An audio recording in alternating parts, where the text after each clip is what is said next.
We will begin with session 4 on the environment, affordable and climate, the environment, affordable climate, energy, and life on land, and standing up for the SDGs. Our next presenters will tell you about how they planted more than 80,000 trees to help the environment and combat climate change. I'll now turn the floor to Kashvi Jaggi and Atmi Shah from India.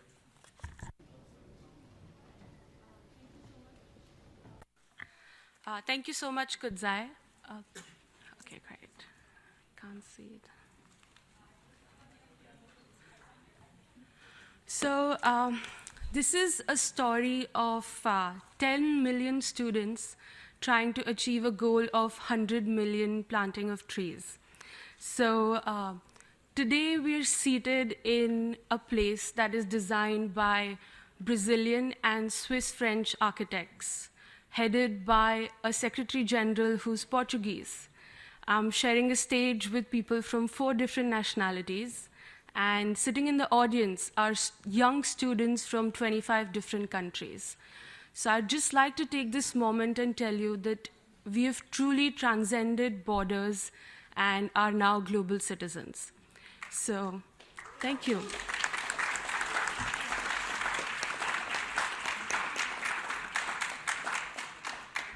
I'm proud to be in a place that represents international peace and also a place that says that the seed of altruism is not just a utopian dream, but now a reality. So thank you so much for everyone for being in this room today. And I'm going to talk about our project called Project Vruksh. Vruksh in Sanskrit means trees. So that's what we're going to talk about today. So one of the SDGs that our project entails is SDG 15, which is life on land. And as all of you can see in the graphic on this slide, as well as from almost all the presentations that we've had in this summit today, the statistics show that trees and forests are really important, especially because 1.6 billion people depend on it. Not only that, one tree produces nearly 260 pounds of oxygen each year. Moreover, 80,000 acres of trees disappear from Earth every single day, and there are 80% of forests that we have already destroyed. So, in a nutshell, not anything major, but if we don't take action to help and to take an initiative, then we probably will not be left with life on land anymore in a couple years.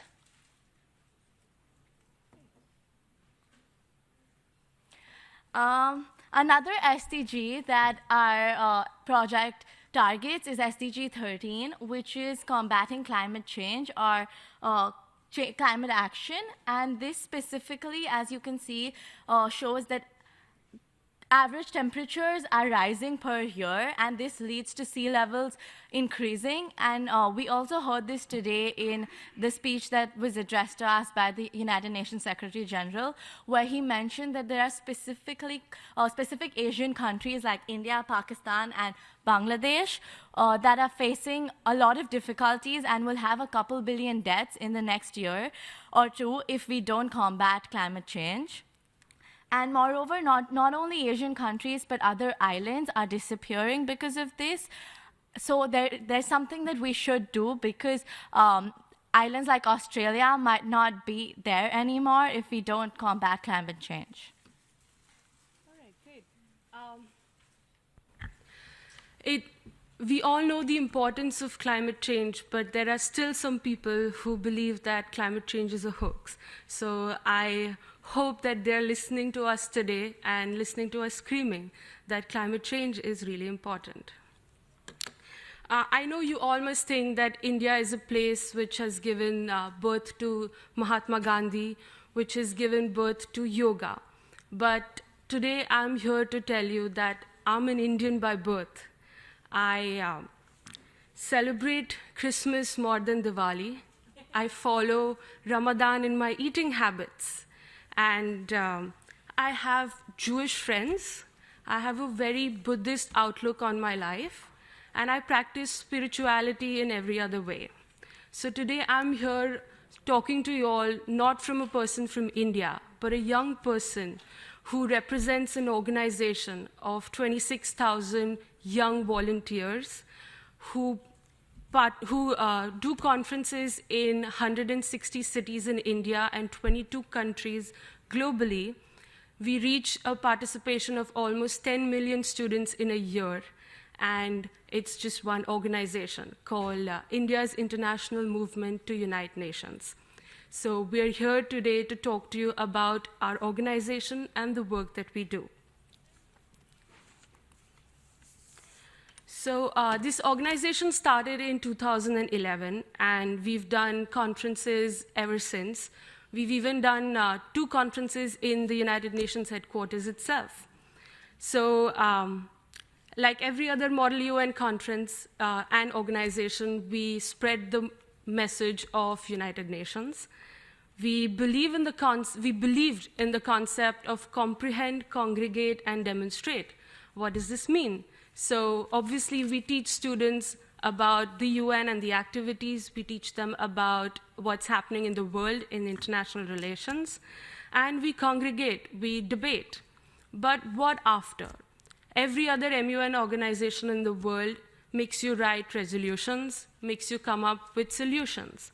But that's all paperwork. That's all what we do. We just talk. This is what we realized in 2017, that we're just talking. There is nothing that we're doing beyond that. Couple of times we started doing, demonstrations out on the roads.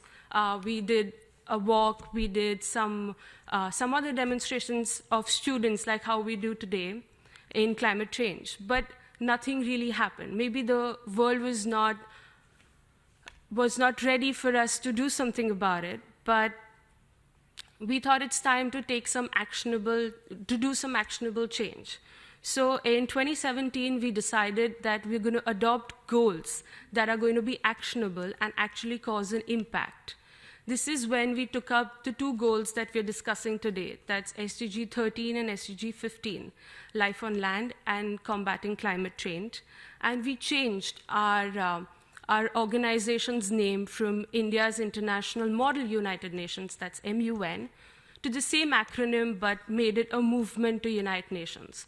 Because we don't think that only talking is going to solve the issue. We believe taking action and joining the nations is the need of the hour. So I'm sure you've heard of this person called Mahatma Gandhi, and it's a very peculiar quote that you see in a lot of images, on a lot of T-shirts, on a lot of videos. But what does this really mean? As a student, I know, and I'm sure many of you will resonate here, that we participate in a Model UN conference to get experience, to build our resume, and to get a certificate. That's pretty much it, and some of them also like to go on dances and dates in the MUN conference. But that's pretty much what we have an outlook of a Model UN conference. But another shocking thing is, I don't know if you guys know it, but a lot of Model UN organizations also heavily monetize this activity, where now if you become a best delegate or a runner-up, you get X amount of money. And that's one of the reasons that students go to participate in the MUN conferences. But what IIMUN believes is that Model UN is about altruism, and it's about bringing a change. We keep criticizing that the United Nations doesn't do enough. We keep criticizing that the governments don't do enough. And as civil society, what is our role? As the youth, what is our role? So what IIMUN started to think and actually implement is that as young people, as millennials, we only do something if we're interested in it, or somebody says you can't get something if you don't do this. So the main thing that you get from a Model UN conference is a certificate. So we leverage the certificate in every conference. So we told them that unless and until you don't do a goal, an actionable goal, you will not get a certificate. Now, I know it sounds really stupid, and a lot of people in India came to us saying, this is my money, and this is what I'm paying you. I need a certificate. How can you deny a certificate? But we didn't listen to them. We made it very clear that unless and until you come to a conference, you debate, you bring a solution, and then you go back home, you plant a tree or a sapling, send us a picture, we'll share it on social media, we'll check whether you've actually done this. I mean, you can lie about it, but at least you took the efforts of getting a hoax photo and sending it to us, and then, only then, we give you the certificate. So the certificate is not only about participating in a Model UN conference, it's also about bringing a change. So once students started doing it, we heavily publicized it on social media. Then more and more students started doing it, and we got a lot of entries of students sending us pictures, sending us videos, making this into a community activity by planting trees. So this is what we did.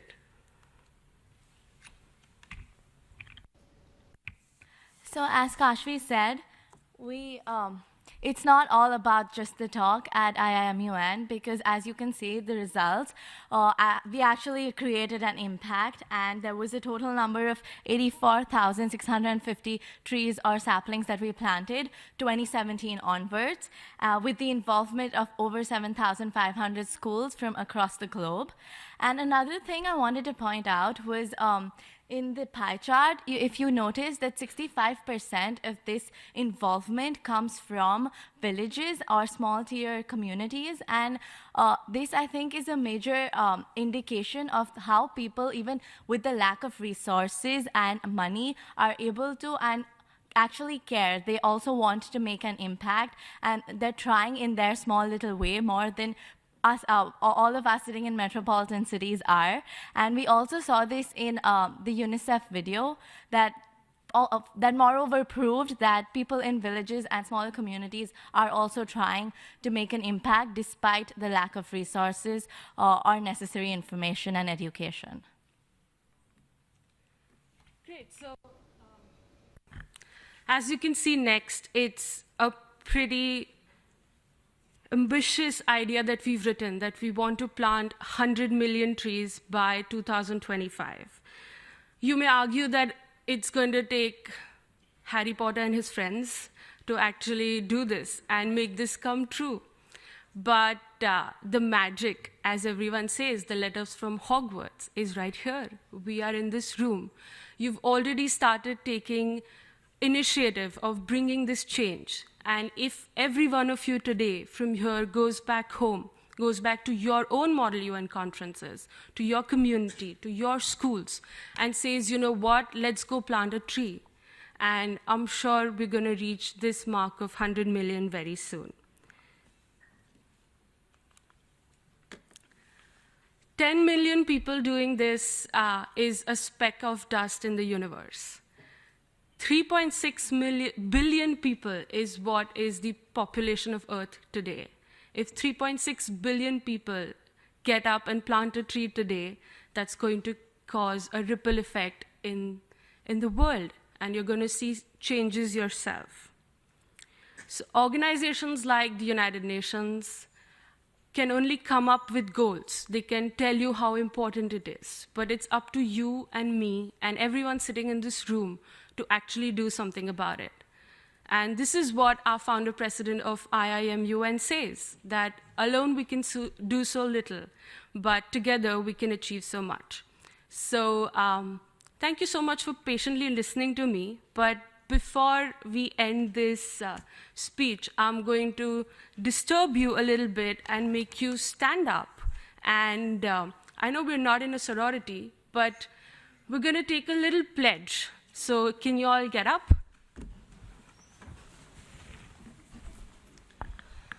If you believe in this, please repeat after me. Today, as a young global citizen, I pledge to make an effort to combat climate change by planting one tree or a sapling anytime, Anytime. in this year. In this year. Thank you so much.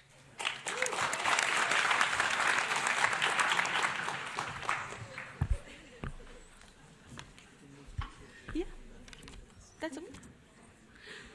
We're open to any questions anyone has. Yes, please. Okay, so thank you for the presentation. So I love the ambitious idea and everything, and recently another Asian country, Pakistan, it's part of Khyber Pakhtunkhwa, the government there. It was setting to establish a goal by the current Prime Minister, Imran Khan. He wanted to plant at least 1 billion trees within the next decade or decade and a half. So there's some recognition of the climate change that's going on. So I want to ask, like, how can we try to influence other nations to act on this type of thing? Or, like, how can we, like, make them realize that this is an issue or this is something that we have to take now that's going to affect different generations? Absolutely, that's a great question. And like I mentioned in my opening statement, today you have people here from 25 different nationalities.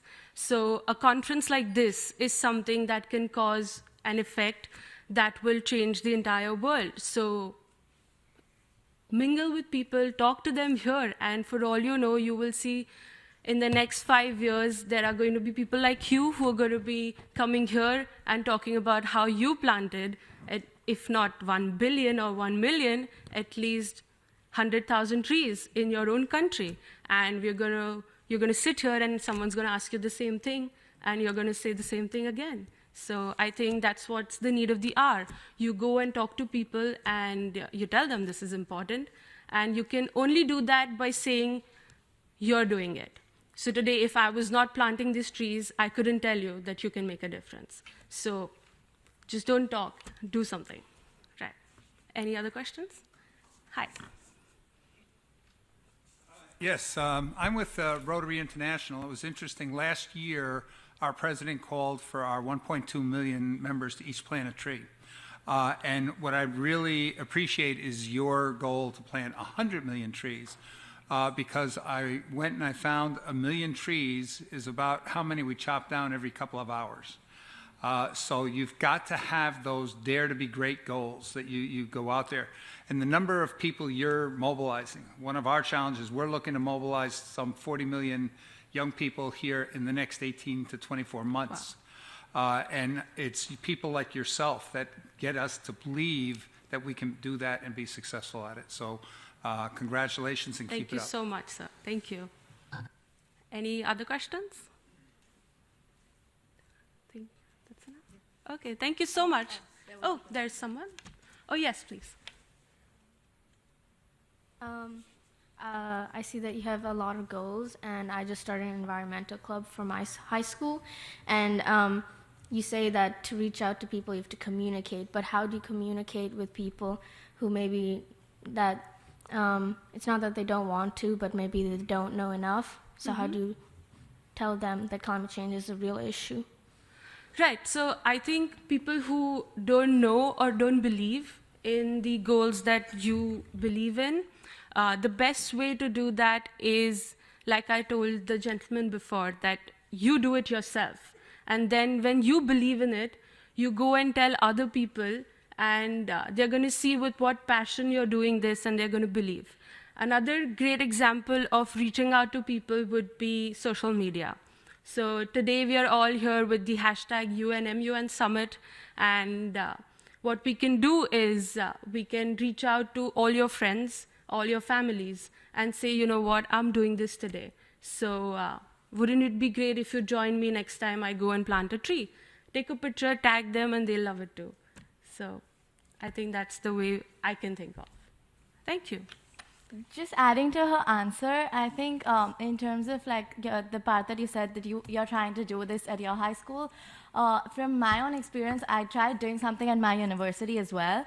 And I can say that even if your network is small and you want to reach out to the people who aren't aware of this in terms of increasing like just the awareness, then definitely social media and just reaching out to people in terms of like putting out flyers at university, in terms of the places that, or your high school where people keep passing around, I think that definitely helps, because even though you may have a small network, that will definitely help you reach a greater network through and through people. So yeah. Great. Thank you, ladies and gentlemen. It was an absolute pleasure to talk to the future leaders of tomorrow who are sitting here today. And I hope we can look at a greener and a more impactful environment in the future. Thank you so much.